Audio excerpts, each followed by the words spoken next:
All right, let's talk about 3 areas that you need to consider before you retire. We're going to go through a Your Financial EKG, a complete retirement plan, here in about 2 minutes. But I want to do an overview of the 3 areas that you need to consider.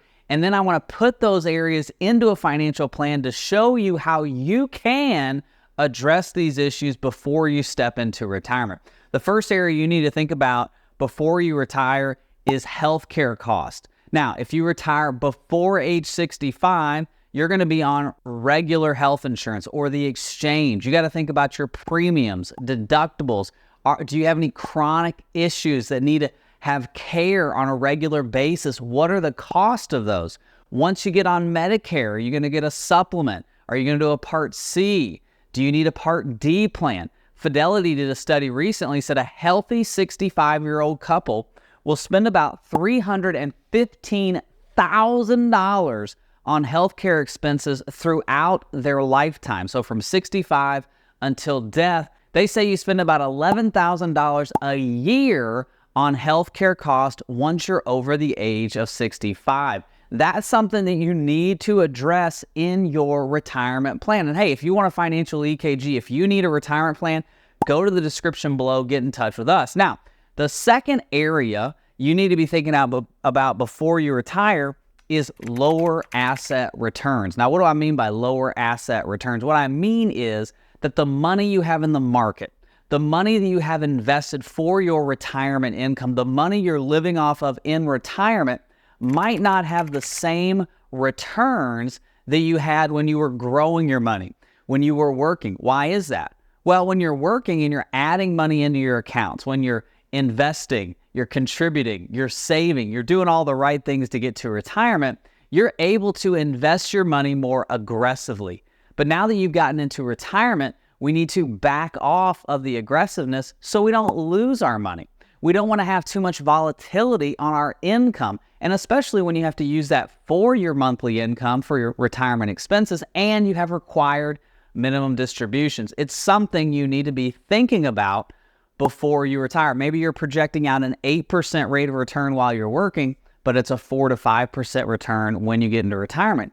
Is your software, is your plan showing you lower asset returns just in case the market, the stock market, doesn't return what you think it will return in retirement? What if it's lower than what historical averages have shown us? Now, the third thing you want to be thinking about before you go into retirement is taxes.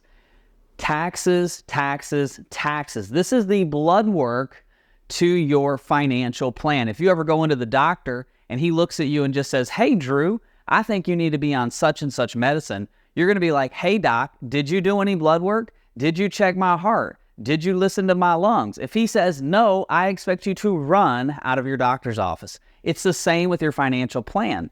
Your taxes are the blood work to your financial plan, because you got to understand, what are my taxes today? What are they going to be in retirement? For instance, provisional income. Provisional income determines how your Social Security is going to be taxed. And we're going to dive into that in the financial plan in detail here in just a second. But your Social Security, how is it computed when it comes to your taxes? Is it at 50%? Is it at 85%? What does that look like? You want to think about Roth conversions. Can I do Roth conversions now that I'm retired? Or should I be doing Roth conversions before I get into retirement to lower my taxable income? What makes the most sense? And also be thinking about tax increases, because they are coming in the year 2026. Taxes are going to go up. But you also want to be thinking about, listen, we got $33 trillion in debt. We have a government that doesn't know how to budget.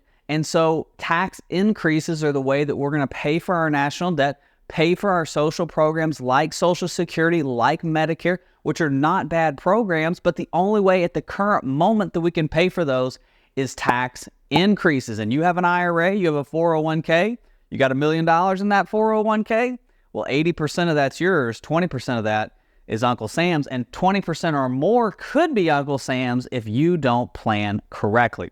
So let's dive into the financial EKG today to talk about these 3 specific areas. All right, let's go through the financial EKG for Jim and Sandy Yardis. And we're going to look at the 3 areas that they need to think about before retiring. That's going to be healthcare, it's going to be taxes, and it's going to be the rate of return on their retirement investments. And I want to hit all three of those areas in detail so you can understand how that impacts your financial plan. All right, you ready to do this? So here we go. We got Jim and Sandy Yardis. Now, we're looking at retiring at 60 and 59. So Jim is currently 53 years old and Sandy is 52. Now, their income is $150,000 a year for Jim, and for Sandy, it's $120,000 a year. So we're looking at about a 7 to 6 year run up before we get into retirement. So we're taking the steps necessary today to get to retirement. Remember, we want to get to retirement, through retirement, and protect our ability to stay in retirement. So right now we're getting to retirement. Now, from a Social Security standpoint, we're looking at taking Social Security at 67 for both of them. For Jim, his Social Security would be $3,500 a month. And for Sandy, it would also be right about $3,500 a month. Now, keep in mind, what we can do here, we can actually put in their full retirement benefit, and we can see what their benefit would be if they took it sooner. So if Jim decided to take Social Security at 62, it would be $2,450. Now, that's 70% of his full retirement benefit. And you can see at age 63, 64, 65, and 66, how it does increase, but his full retirement benefit is 67, and that would be $3,500 a month. That's 100% of your full retirement benefit. And if Jim waits till 70, he would get $4,340. That's 124% of his full retirement benefit. And the same works for his wife, Sandy, as well. So we're going to save both of them, and we're going to get Social Security at 67, okay? Now, why did that kick us out? I don't know. Let's put that back in there, $3,500. All right. Now, they don't have any pensions, so we're not going to, have any guaranteed pension income, so we've got to think about that. Remember, the three areas that we're concentrating on today are healthcare, taxes, and lower rates of return on our investments. Now, from an asset standpoint, here are their assets, okay? The main ones to focus on are the ones they're contributing to. So we've got a 401k for Jim, of which he's contributing $2,208. Now you can see this. He's contributing $2,208 into his 401k. And we have Sandy with a TSP, of which she's contributing $2,208 as well. We have two Roth IRAs, which they're putting $584 in each. So the main thing when it comes to their assets are they are saving and contributing the amount that they need to get to retirement, okay? They're doing something to help them get to retirement. We have a home that's worth $800,000 as well. So when we look at their assets, they've got protected assets of $800,000. That's their home. We have spendable assets of $1.15 million. So that's what they currently have in liquid investments. So we have a total portfolio value of $1.9 million. Now, here's what I want you to concentrate on. You see how we have qualified, non-qualified, 1099, and Roth money? This is our tax classification. And this is a really important box when it comes to the Your Financial EKG. Red means stop and think about it. Stop. Are there ways that we can make adjustments, right? Look both ways. Don't cross the street without looking. And when we're thinking about qualified money, that's your 401ks, your IRAs, your 403bs, anything that's pre-tax, simples, SEPs, TSPs. This is money that when you take it out, it's going to be taxed right away. Now, we also have non-qualified money, which I call freedom money. Gives you the freedom to retire whenever you want. That's money that's taxed as interest, dividends, capital gains, and you have capital losses as a write-off. Then you have 1099 money, which is just your bank account.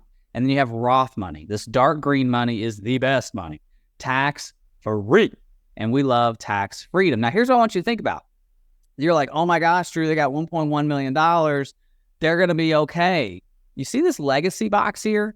Legacy means how much is left when you die. Look at this. Funds depleted. So they actually run out of money. Well, that's something interesting that we have to look at. Why are they running out of money? Well, we're going to look at that. So let's go to rate of return. So we're going to look at a 5% rate of return on their money as they get closer to retirement. But once they get into retirement, we're going to run a 4% rate of return. And you might be thinking, Drew, why are you going to do that? Why are you going to lower the rates of return? Well, two reasons. The first reason is I get 1,000 comments that say the market is not going to return what it has returned in history, right? It's averaged 10% the last 50 years, 8% with inflation.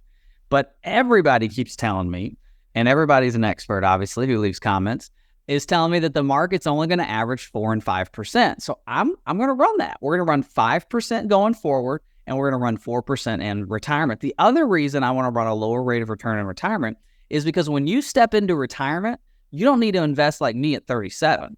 You need to invest like you at 60, 65, 70. You want to lower your volatility. You want to step off of Space Mountain and get on the Walt Disney World Railroad. And what I mean by that is when you're on Space Mountain at Disney World, if you've never ridden the ride, let me paint a picture for you. You walk into this roller coaster, it's inside, and you're in the dark. And the whole ride's in the dark. And so you can see a little bit of light, but it's mainly in the dark. And there's lots of sounds, and you're going up and down and around. Now, you know you're going to get off. You just don't know when. That's how retirement is. When you're investing for retirement and you're young, you're trying to grow your money as much as possible. You're in the dark. You don't know when you're going to get off. You don't care. You just want to try to grow your money as much as possible. But when you get close to retirement, when you start stepping into that retirement zone, you need to step off of Space Mountain and go over to the Walt Disney World Railroad. You need to be consistent in where you get off. Now, that doesn't mean all your money is on the railroad. Doesn't mean all your money's off the Space Mountain. You're not able to have fun and grow your money anymore. No.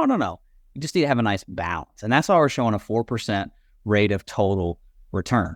So we need to be thinking about this. This is one of the areas that we talked about that you need to consider before you're retiring is lower rates of return.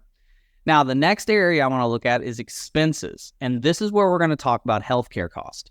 So we've got a couple different costs in here I want you to see. The first one's what we call baseline. And baseline is your expenses that are not going to change. So this is where you see your 3.27% inflation rate. This is things like food, gas, maybe your entertainment, like going to movies, things that you are not going to change from now until you pass away, right? So this is stuff that's always your utility bills, taxes, insurance, all that stuff. Okay, that's in your baseline. So for Jim and Sandy, we've got a $5,000 baseline. So $60,000 a year in baseline expenses that they don't see changing. Okay, now we're going to add in a healthcare cost. So healthcare cost is going to start when they retire, and we're going to do it for 5 years. And we're going to assume a $1,000 a month healthcare cost with inflation of 3.27%. Now, keep in mind, we're going to do this for 5 years. So this is 60 to 65. Why are we doing it 60 to 65? Because they haven't started Medicare yet. Once they start Medicare, their health insurance cost, the cost for health insurance, assuming that Medicare is still the same way it is today, the cost will go down. Now, we're going to show $750 for Medicare insurance in 2035, which is when they get on Medicare at 65, and we're going to do that in perpetuity with inflation. So we need to look at these healthcare costs. What's our insurance going to be? What's our Medicare insurance going to be? So there's two forms of insurance: retire before 65, retire after 65, or what's the healthcare going to be before 65 and after 65? And then we're also going to put travel in here. They want to travel. They want to continue to travel right now, just like they are today. And we're going to do this till 2053. So we're going to do it till about right at 80 years old. So this is going to be kind of the go-go into the slow-go, and we're going to stop it at the no-go. But we are going to put inflation on it, right? Because travel is expensive, and it's going to continue to be expensive. And so we really need to be considering that when we're looking at a financial plan. So you can see we've got $6,500 in current expenses. We've got a 3.27 inflation rate. And that's just the 10-year or the 109-year average that we're using. Obviously, the 10-year average is 2.63, but me and you both know that inflation is going to be closer to this than it is over here, okay? Now, taxes. This is the next thing that we have to be thinking about. Now, they're in Illinois. So Jim and Sandy are in a higher state when it comes to state taxes. Also, it's a higher cost of living state if they're closer to the Chicago area or some of the bigger cities. Now, you all know, and maybe you don't, so let me inform you, the taxes are going to increase in the year 2026. So 12/31 of 2025 is the last year for the Trump tax code. So what we want to do is we want to go in here, and for the year 2026, we want to say there's going to be an increase in taxes of 25%. Now, you know they're not going to retire in the year 2026, but let me show you what it looks like with their current wages. So we go to 2025, and you see their wages are $270. They've got $52,000 in qualified contributions. We got gross income of $219. Here's our deduction, so taxable income of $191. Our total federal tax is $32,828. So $32,828 is our total tax. That's in 2025. Let's look at 2026. Look, you see that jumped up to 18.7. Federal tax of $41,046. Not a whole lot changed. We're not changing their wages. Their wages are static. Even though they get increases in their salary, we're just throwing static at this point because we want to be more conservative. But let me show you that difference again. 2025, $32,828. 2026, $41,046. I also want to point this out. We're showing the standard deduction at $27,700 in 2026. It's not going to be that high. Now, it might revert back to the Obama era, which is a lower standard deduction, and now you have exemptions that come into play. But the tax code today is a lot lower and more generous than the tax code will be in 2026 and moving forward. So we need to plan for that. Okay, and that's why we do our quarterly reviews with clients. We're always going through this. Your taxes are like your blood work, right? It's the blood work to your financial life. Just like the blood work for me is like the blueprint of what's going on inside of me. Like, I look like I'm okay, but are there things going on inside of me that the blood work will show? Your taxes are the same way. It's going to show me what's going on in the past and what we need to do as a treatment plan for the future, right? Like, you need to go on a diet. What's our treatment plan? So we need to be looking at that, okay? So now that we go through this, we're able to say, okay, healthcare costs, lower asset return, and taxes. What do we need to do? So we go to retirement here, and we look at this, and we're out of money at 92 and 91. Now, let me show you how this works. There's our $3,500. There's Social Security. Here's our expenses with inflation. And you can see at 80, right here, here's 80. We have a little bit of a drop down. Boom, there's that $4,000 because now our expenses have dropped, okay? But you can see we're basically out of money at 92 and 91. Now, we still have the property. Obviously, we have our home, so that's really good, right? So we have our home that we can use, we can sell, we can downsize. But what if we don't want to do that? What do we want to do? We need to look at what are some steps that we can take to get rid of this red line. And that's why it's really important to think about healthcare, to think about taxes, and to think about lower asset returns. Now, let's go to Red Line Solves here, and let's look at some things that we can do. Now, I'm not telling you this is a bad plan. What I'm saying is 92 and 91 is pretty good with $1 million house. Now, their current baseline expenses are $5,000, which we cannot change. Healthcare is $1,000, which we got to project. Medicare is $750. But this travel is something that we could look at adjusting if we wanted to. So here, let's show you this. What if we took the travel from $1,500 a month, $1,000 a month? So that's $12,000 a year, right? Versus $18,000 a year. Now what does that do here? Boom, 98, 97, and we still have the protected assets.